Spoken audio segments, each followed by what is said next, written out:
Howdy folks, welcome to Did You Pack Snacks? My name is Colin. And I'm Meg. And this is the family travel podcast where we chat all things high, all things low, all the long miles in between.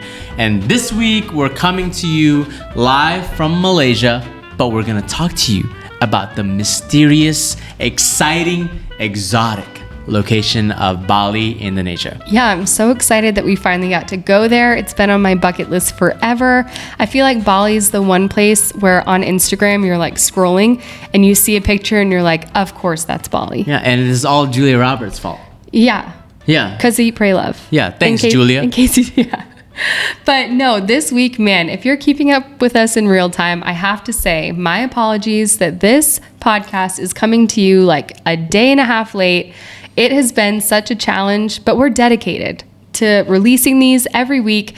But it's been a challenge to record them and upload them in real time. So thanks for hanging out, for following along, for listening to this when it does hit Spotify or Apple Podcasts. We appreciate you so, so much. And yeah, we just finished a week. We spent a week in Tawau with Colin's family. One of the things I did want to tell everyone is I get asked all the time what the hardest part of traveling with kids is. It's traveling with kids. Well, that. But I think people expect that I'm going to say airplanes or airports or travel days. No, I would say the hardest thing for me, we just lived through, which was your worst nightmare. It's literally my worst nightmare. You said that multiple times. You're like, I'm living my nightmare right now. We literally got to Tawau, and that's where Colin's from. We were planning to spend the whole week with his family, which we did.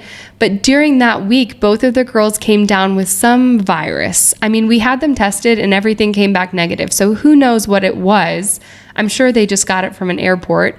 But yeah, they just had high fevers. They had this like really chesty cough. Like 103 fevers, y'all. Yeah, it was high. And you know, we're past it now, thank the Lord. But when it's happening and you're somewhere that's not home and you're wondering like, have I reached the worst of this or is it going to get worse than this? And if it does get worse, what's my plan? Where do I take them? What do I do? Who do I call? And so there definitely, I felt my anxiety like kick up a little bit. And I was just thinking, man, I hope that this isn't a big deal. Yeah. And Colin kept his cool. That's why we make a great team, is I'd look at him and be like, are we going to be okay? He's like, everything's going to be okay. I said, Meg, let's take it 4 hours at a time. And they were fine. But I just think that's just me based on our previous history as a family. Yeah. If the girls are sick overseas, I just get a little extra stressed. But the reality of it is what? Is that even in Tawau, Malaysia, we found a great doctor that knew how to speak to a mom that had teary-eyed mom and could comfort her and knew exactly the medications to give her, the right treatments as we would get in the United States. Literally, I asked when we were leaving because I was so thankful that she talked to me, because not all international doctors, I feel like they're just like, take this. But I needed her to hear me. Yes, there are plenty of those. Yeah, I needed her to hear me. She heard me. And so as we were leaving, I said, would it be okay if I gave you a hug? And she said yes, and we hugged. And she said, next time you come visit your family, you come see me. And you know, the reason I think she said that was 2 reasons. Yeah. One, because I think she felt like she really provided me with something special. B, you bought everything she had. Probiotics, vitamins, everything. Every time she goes, I think this would be nice. And, you know, she held up probiotics. I said, add it to my cart. Then she held up like these chewy vitamins. I think these would be good for the girls. Add it to the cart. So I also think that she kind of upsold me a little bit. Shout out to Dr. Sumiati from Clinic Mabelo on Jalan Clinic in Tawau, Malaysia.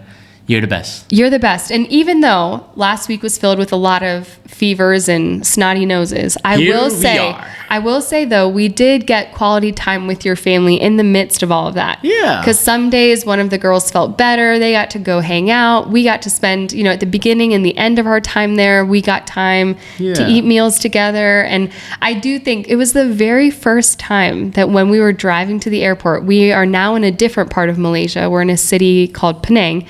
When we were driving to the airport, it was the first time that I got sad.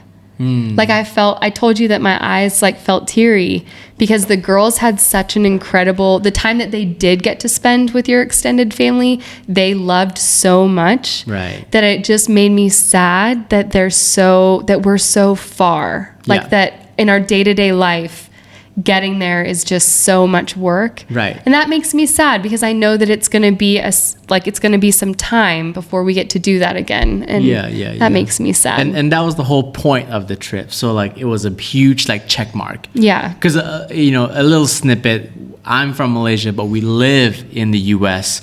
And so we plan these trips to Asia and then always just kind of swing by Malaysia to see my family. And it's not the most convenient thing. But this time we did it and it was completely worth it.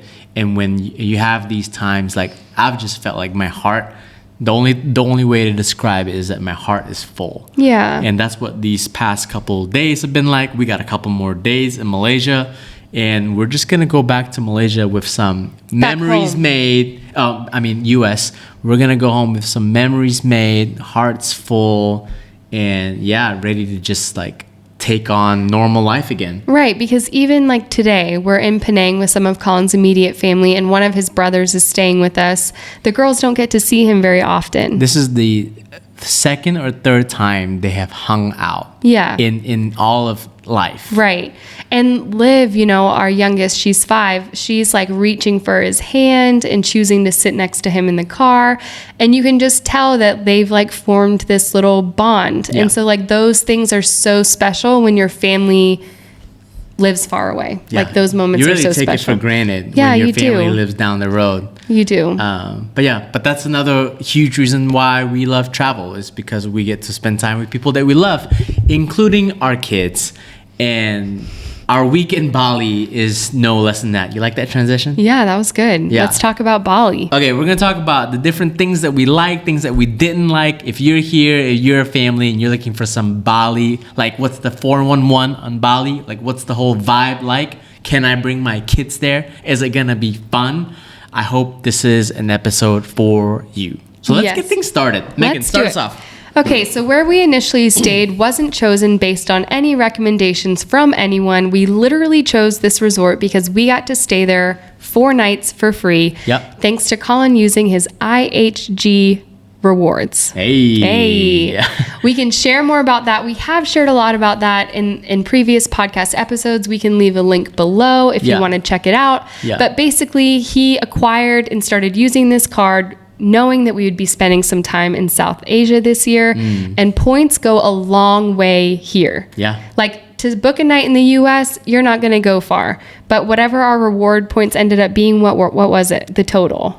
Well, we started with the bonus was 175,000, but because I been using it all year, we probably got up to like 2 something, 3 something. Right. That was enough to cover 11 nights and more here in Asia. 11 nights. Yeah. Wow. And by the end of this trip, I'm leaving Asia with 90,000 points. That's crazy. That's enough for our next trip in February. That's insane. Yeah. So if you're not into points and miles and you're not into using credit cards, all of that, I told Colin he needs to come up with some kind of course because he's kind of a wizard at it. But long story short, that is why we decided to stay in this resort that was kind of close to the airport, in the main area of Bali, kind of where all the city is built up. And we just decided that we were going to stay there, take advantage of it being free. And it was a nice place to stay. Yeah. It was beautiful. Yeah. And we stayed basically it's the area of Kuta. And from Kuta, we did a day trip to Canggu. We did a day trip to Nusa Penida, which is an island offshore. And then from there, we made our way to Ubud, Bali. So Ubud is the cultural center, is where when you think of Bali and when you see on Instagram where they have rice terraces, monkey forests, temples, waterfalls. It's actually all, in that area. And what you get in Kuta is like the food, the nightlife, the hotels. The beaches, the coastline. Right. And so, the coastline. And then Ubud is kind of like an hour and a half inland up north. Because of points, we were in Kuta. What was our vibe like there? I think the vibe was great. I mean, it felt busy. I definitely think there were people staying at our resort where that was their time in Bali. There were a lot of people there that was what they were going to do for the entire week, maybe go out and see a few things. But I definitely feel like we got to experience the food for sure. We ate a ton of local food as soon as we got there. And it felt really busy. It had all the city vibes, lots of things going on. Every now and then you'd see a Western business, like it has the largest Starbucks in Southeast Asia there in Bali. It's just wild. But I would say when we were at the resort, we tried to just relax, and because we knew that we had these day trips planned, which the first one was to Canggu, which is where a lot of people told me that we should stay. And I think the reason that a lot of people stay there is a lot of really great food. Oh my gosh. It's very walkable. Yeah. There's a lot of traffic there. So I think if you go, it makes the most sense just to stay there so you can avoid traffic. But just lots of shopping. The main road leads right down to the beach. People take surf lessons there. And that's Jalan Batu Bolong or Batu Bolong Beach Road. Yeah. Where, once you get down, it's just like cafes and restaurants that are all facing the ocean. Like you can get a beanbag or a beach chair. Colin got a couple shirts. He's wearing one right now. Yeah, it says Anak Pantai. That means child of the ocean, child of the beach. Whoa. Yeah. That's like you, bro. And then in the back it says Canggu Life. Yeah, but it spells life Lyfe. That's right. That's right. We did lots of shopping there. You got like a cool, I got a purse. Woven bag. The girls got a purse. And I will say it was helpful knowing how to speak Bahasa a little bit, because as soon as I opened my mouth, they're like, oh, dang it. I'm not going to make money off this guy. The girls, they were little troopers. The day that we went was so stinking hot. It was so hot. And they just were not really interested in shopping. So we just made it fun we'd walk for 10 minutes and then we'd stop for a cold drink. Literally. Then we'd walk for another 10 minutes. We'd buy them ice cream. Like we just had to keep saying, oh, look up there's another fun shop. We'll get you another fun treat. Right. And that's how we were able to walk the whole road, because I just really wanted to see as much as we could. Yeah. But the best thing that we did that day is where we ended up eating. Oh, we went to Milk and Madu, which is like all over the blogs. And I'm usually skeptical, but this is for great reason. You get in there, it's so cute. It's the coolest, the trendiest place. And you sit down and like at the end there's a whole canopy playground that's staffed, where the kids immediately ran to, and they had like coloring supplies. We got our beautiful smoothie bowls. Like we had a Mexican grilled chicken salad that was like better than anything we've ever had. Because it's no secret that Asia has a lot of noodles and a lot of rice, right? Yeah. Lots. And we've been eating that for like 2.5, 3 days. And I've been eating a lot of meat because I don't like to eat a lot of rice. Yeah. And so I just was craving all the fresh things. And when I saw their menu, I was like, give me all the fruit, give me all the salad, just keep it coming. Yeah. And both things that we ordered were delicious. And then they had these adorable little kids meals. I mean, this is not an ad, but it's just like when we randomly looked up places to eat in Canggu. We found that one, we went, and then it was like a 10 out of 10. Yeah. It was so good. So good. But yeah, Canggu, I would say it's good like as a day, as an afternoon. For families. I think if you're like hanging out without kids, the nightlife there, I've heard, is really incredible. Let me profile you real quick. We don't know anything about that in this season of our life. Let me profile you. You're 25. You want to learn how to surf. You do not mind getting on the back of someone's motorcycle to get around. You're staying in a hostel or a cool hotel. And this is where you need to be. Yeah, I would say go to Canggu. Yeah. Like you'll be great. You'll be grand. Like that's you. But yeah, we were staying in Kuta. Getting there and back is a challenge like anywhere else in Bali. But we'll give that the overall vibe later. So Canggu was great. The next day we went to Nusa Penida, which was, y'all, it was a trek. It's a trek. Do you think, looking back, that you understood the trek that it was, or it was kind of like we were going in a little blind? I feel like we went in a little blind. I scored a C+ on understanding. Yeah. And then Nusa Penida scored an A+ on kicking our butts. Yeah. The reason that we went is it has some of these beautiful coastline views, like just very picturesque. We love nature, and some of the images that we've seen from Bali come particularly from this island. Mm-hmm. What we didn't expect was, well, one, just getting there. You know, we sat in traffic to get to the ferry. Once we got to the ferry, we had to ride the ferry, which was like 40 minutes. Yeah. It was like 40 minutes to get to this island. Let me paint the picture. Okay, paint it. You set your alarm at 6. It takes you an hour to get to the ferry, to the port. And then it takes another hour to board the ferry, another hour on the ferry to get to our private driver that we booked for the day. Yeah, and by the time we got there, all of us were like, we're begging for water and snacks. So it wasn't even on the plan, but he immediately took us to this small little shop. Yeah. And I think I got water and peanuts. Yeah. And I was so thankful. Well, yeah, water, peanuts, and then we went to an actual cafe. Well, yes. Where I had disclaimer, side note, Indonesia's coffee is, you can get the best lattes anywhere, even on this island, Nusa Penida. It had great coffee. But yeah, it's hot. Indonesia's hot. It was really hot. We went in November. Yeah, it's still so hot. And getting there, I felt like we do have an upper edge because I do speak the language. Mm-hmm. And so I was able to say, hey, I need to stop to get a towel. We didn't pack towels. I need like sustenance. Can we go somewhere on the way? And he knew, I was like, what's on the menu? And he knew what to tell me. Yeah. So yeah, we did. Our driver's name was Steven. We booked this whole thing on Klook, including the boat tickets and the driver. And he was great. Easy. But the thing that I think we failed to understand, again, everything in Bali that I think our expectations were like off has to do with getting from point A to point B. Yeah. Whether traffic was unexpected, this time it was that the roads were underdeveloped, they're windy, you're going up and down mountains basically to get to these viewpoints.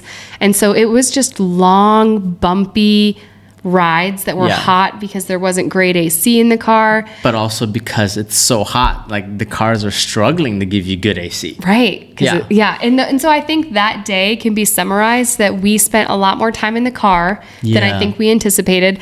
And then the worst of it though is the first viewpoint that we went to, which is called, we went to Diamond Beach. Beautiful. And when we share a picture of it online, it is beautiful. But we were expecting to be able to go hang down at the beach. And what we found out once we got there is that the beach that families or older people go to doesn't have the view. It's on the other side. It's just like this beach. Yeah. There's nothing special about it. It's called Atu Beach. Diamond Beach, that's beautiful. It has these would you still call them like limestone cliffs? Yeah, coming out of the water. Sea stacks. That was what I was thinking about. Really beautiful sea stacks coming out of the water.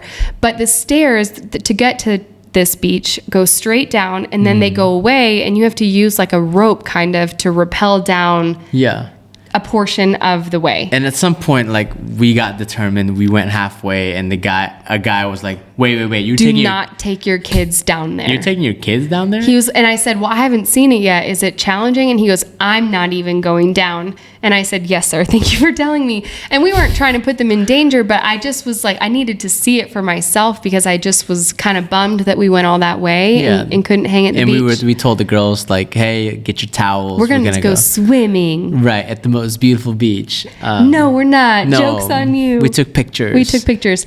So then that was kind of like a fail, if I'm going to be honest. It was a little bit of a fail. Still cool to see, but our expectations were off. The second place that we went, I feel like we had the right expectations. We knew we weren't going to swim. We literally were just going here to see it. Right, because it's like the crown jewel of Nusa Penida, which is the T-Rex cliff. It's called Kalinking Beach. And we went there. There was like a little town, people selling ice cream. There were a few restaurants and just lots and lots of tourists that go just to see this overlook, to see this T-Rex. What's it called? T-Rex. The T-Rex cliff. Oh, the T-Rex cliff. I mean, but it's so hot, y'all. It was so hot. I was flying my drone at the car park to get some drone shots of it, and my feet were burning. Yeah. And it was hot. There was this moment where we're taking a picture, and people, Instagram photos. I would say that Bali has the most posed Instagram photos of anywhere I've ever gone. Just people, we'll get to this place, right? It's 1,000,000 degrees out. People are sweating. But are there going to be people in full-on ball gown dresses? Yeah, taking photos like it's like a cool 68 degrees Fahrenheit? Yeah. Yes. And are they hating life? Yes, but they're so committed to the photo. Oh my gosh. I mean, it's just really impressive to me, honestly. I got impressed by the human race. and our determination. We're so determined to get. I was like, wow, we're like little ants here working so hard to get this Instagram photo. I know. Meanwhile, I'm like, let's take the picture. Let's go get the girls some ice cream. I was like, all I want to do is take my clothes off and eat vanilla ice cream. You know, and I actually looked at the weather app that day and it said it was like 90 degrees. No, it's not. But I'm telling you, it did not feel that way. Yeah. It felt like the sun was just touching earth. No. Well, here's the thing about Asia. It's like I grew up not looking at, like no one asked, hey, how hot is it today? It's either just hot or rainy. Hot or really hot or raining. Yeah, but this was like very hot. It was very hot. But that experience, I feel like we were expecting just to take a picture and head out. That's what we did. And then we ended up just calling it a day because that had taken us most of the afternoon. And we knew that we had the ferry ride and then the car ride to get back to the hotel where we could finally throw the girls in some water at the pool. So I would say my overall like thoughts about that. On Nusa Penida. On Nusa Penida in general, were like, yes, maybe it's worth it if you're spending a long time in Bali. Yeah. But if you're only there for a week, I wouldn't bring my kids there. There are some nice hotels there. Oh, okay. There's a handful, like if you're going to go stay. Yeah, so you could like go do like a 2-nighter there. But That's then true. again, like the draw is that you're going to go to these beautiful beaches. So, but then to hike down, it's going to be like 45 minutes. To hike up is like an hour and a half. Yeah, I just think overall it wasn't the most family-friendly place. Yeah. Like I'm glad because I really wanted to see T-Rex Cliff in person. But yeah, I think I would say that you could pass. There are other places that I would tell you to go first. The whole time I was there, I was thinking, man, if only we were in Australia right now. Why? Because I was like, we could see the same view. Like if we were in the Great Ocean Road at the 12 Apostles or at Gibson Steps, do a fun little road trip and go in like the fall or something. Like, I don't know. The whole time I was comparing it to Australia. Well, I think you were just ready to not be sweating. There was a moment, guys, that I kind of, the mom in me came out, and Charlotte still references this moment. When we were at T-Rex Cliff, I kid you not, there's probably 200 stairs that go straight down to the beach. Not many people went all the way down. Some people did. Well, when we were taking pictures, we're at the top of the stairs, you know, and people are coming up from the bottom, and you can just tell they're winded, they're red in the face, they're sweating. They're dying. One guy is literally crawling up these stairs, keeps pausing, making me think that he was about to faint. Everyone around him is just carrying on, taking their beautifully posed photos. Gotta get my photo. Not paying any attention to him, to the point where I'm convinced that he's not going to make it the last 10 stairs. And that man is not dying on my watch. Not if I can help it. And so I just really loudly told everyone to get out of the way to help this guy make it the final 10 steps to get to the top. He looked at me, and even though he didn't say it, his eyes told me thank you. He couldn't talk. He couldn't talk. Yeah. And then Charlotte looked at me and said, wow, Mom, you really took care of that man. I was like, he needed some help. Travel with us. We'll take good care of you. I'll take good care of you. Yeah. Okay. So after that experience, I would say... I would not go back to Nusa Penida with kids. Yeah.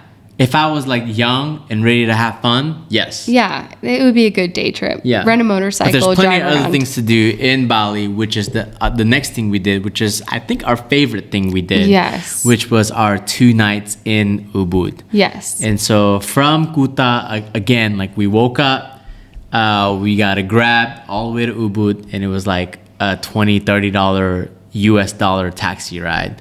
We drove all the way up there. Again, it's going to be like an hour and a half because of traffic and because of small roads. But you get to Ubud and it's like, oh, the air is a little cooler. Like it's a little more, lots of green, you know, a little less buildings and a lot more culture. It was a lot of culture. And it just felt, you know, it felt like everything was, once we got to like Ubud town, it just, you could walk for forever. Yeah. And just go in shops and restaurants, and it just felt fun. There was like a temple in the middle of town. Oh, and we had our Julia Roberts moment where like when we got to the hotel, the check-in, like hotel check-ins in Indonesia are so great. Yeah. Because you get there and they're like, there's people playing ding, ding, ding, ding. Yeah, there were people playing music. And then they're like gong, welcome to the Western Ubud, which we booked on Miles. And then they're like, here's a little welcome ceremony, and they put a little water on your head, shing, shing, shing, and they like stuck a little bit of rice on your forehead, and then they always have this like welcome drink, and they're like, with the biggest smile, they talk so softly, so kindly, and then they tell you to sit down. Our room wasn't ready when we got there. We got there like 2:30, check-in was at 3. She gave us these vouchers. They're like, go to the drink and have a free drink on us. Yeah. I was like, wow, this is so nice. It's the best. And then you're looking out to like this infinity pool that meets like the jungle. I mean, just overall the vibes up there were just really beautiful and fun. And we went out to dinner. We had great food. I mean, just when I think about that, I wish we had spent more time there. I feel like there were, you can go on hikes, you can go see waterfalls, you can visit temples. Yeah. There's the monkey forest, which we didn't do because we don't like monkeys. No. But a lot of people do go there. And get bitten. And get bit, yeah. And get nightmares. And then they're also known for like their rice terraces. Well, let's talk about things to do then. Yeah. What did we do in Ubud? Well, Megan? we read about this coffee shop. Yes. That had a beautiful pool access where you could have this incredible rice terrace backdrop. Yeah, it's called Tis Cafe. TIS. Yep, Tis TIS. Cafe. So we went there our first day. We wanted to be there pretty much when it opened. When we got there, there were 2 pools. We had one pool all to ourselves, and it really did have one of the most beautiful views that I've ever seen of this rice terrace. We got to swim in the pool. Then we did the most Bali thing ever, and you could pay like $3 extra to have your breakfast. $3 extra to have your breakfast delivered on a heart tray in the pool. A floating breakfast. Yeah. But like it was so cute, like because once we ordered that, like all we got was like the breakfast, and then I think you got a smoothie bowl. But as soon as you ordered the floating breakfast, our server then like he was going around the whole cafe to the different flowers and plants, and he was picking different leaves to decorate the tray. And I was like, what is he doing? And then when it comes, it's like this floral arrangement, and you're in this pool, and you're eating like the most delicious smoothie bowl. You're looking out at a rice field. Sun's peeking through the coconut trees. It's that Bali moment, the thing that you see photographed that you're like, man, I'm in Bali. I'm living it right now. I'm living in a hashtag right now. I'm living in a hashtag. So we did that, which was so fun. And then the part that ended up being like the cherry on top, I was trying to think of a good metaphor or analogy. Yeah. Both? Yeah. I'm not sure. Moving on. Go with it. So we ended up hiking down to the rice terrace and walking. You can walk through, on a little hike to go explore. And so we did that, and we ended up meeting the owner. Her and her husband were tending to their fields. Yeah. And so Colin, was asking her a bunch of questions, and she was so friendly, and it was so funny because we were joking about how we wish we had brought water. She had a little shop up there where she was selling a few snacks and some coconut water. And I was like, man, I left my cash at the coffee shop. And she said, no, never mind. I take PayPal. Yeah. And I was like, I take PayPal. Okay. But we just got to ask her. The rice fields have been in her family for over like hundreds of years. She doesn't even know how far it goes back. And just like, it's just incredible. And when you look out, there are so many restaurants and like tourist moments like Bali swings that are taking advantage of her fields as the view, because it is the most beautiful view. Right. But it was just really sweet to talk to her, and we got to ask her, and she shared with us and the girls about how they take care of the rice, how they harvest the rice, and then we bought some of her rice to bring back home. Here, I'll go grab it real quick. Okay.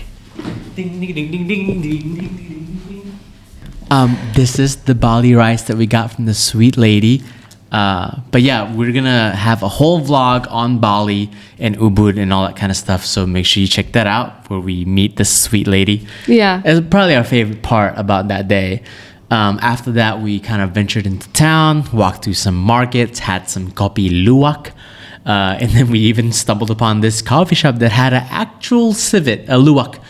That just kind of sits there all day and greets people, and it got to climb on me. Which, if you don't know about that, that's the kind of coffee that this animal eats, but you only drink the coffee after it eats the beans and then poops them out. Right, and it's good because when humans harvest coffee, they don't really know like which cherries are like the best, but this animal, he knows which ones to eat, and just so happens he knows the right ones. And so he eats it. He gets it out of his system, and that's what they use. That's one way to say it. Yeah, to make this coffee, and it's very flavorful. I would highly recommend it. I even got some in a can for some friends back home. Makes a great souvenir. What else did we do there? We went on a hike. We thought it would have different views. It was still fun. Yeah, we went to the Champuhan Ridge Walk, which is overrated. Yeah, it was overrated. There you go. That's the thing about Bali, though. Like, a lot of things are overrated, but there are some things that if you like, I felt like the moments where we chose to slow down and let's just not do the photo thing right now. Like, let's go take a walk in the rice fields and let's like have a conversation with a lady. Like, those are the moments where I felt like, oh, we're in Bali. Yeah, check. Those are the moments that I remember too. And then even like, wasn't it so wild? The world felt really small that when we were walking through Ubud, we had like a listener that was like recognized us and the girls and came and said hi. And my mind was blown. I was like, this world is so small that you would see us crossing the street right now. And that we'd both be on the same street in the same part of the world at the same time. Yeah, that was sweet That was absolutely wild. But yeah, I would say after that, we headed back. We're actually going back to Bali in a few days because we have a few days there. And where are we staying this time? Do you see Liv behind us? Livy, come over here. I'll be there in just 1 second. We'll be going to the Seminyak area, which is, I think, where all the luxury resorts where families go. And so we'll kind of talk about that in our next podcast at the beginning. So stay tuned for that. But I want to real quick touch on a couple things that you have to know about Bali. Yeah. Know that anywhere you want to go to, if it's a car, if it's a taxi, it's gonna be like an hour on average. If you know that about what you're doing in Bali, then you're good to go. But just have that expectation. But yeah, would we go back to Bali, Megan? Totally. And there were even things that we didn't get to do. Like, you've always wanted to visit Komodo Island. Right. Which, is not Bali, but it's still a short flight from Bali. But it was just too much on our budget. But next time we'll do that. And I think that I would love to experience more temples. We didn't get to do a lot of that just because the age of our girls. And waterfalls. We walked through. Oh, yeah. Two things. I'd want to experience more temples. If our kids were a little older, that definitely would have been on my itinerary. And then if we had more time, I wanted to explore some waterfalls. Yeah. And so we just really scratched the surface. This is like the intro to Bali with kids. But I think overall, I would totally recommend it as a destination for people with kids. As we're recording this and trying to wrap it up, our girls are begging us for food. The fridge is now opening, so I think we need to just call it. I think that's our time, all the time we have for y'all. Do not forget to pack snacks and stay tuned for the next episode. Bye, you guys. Bye.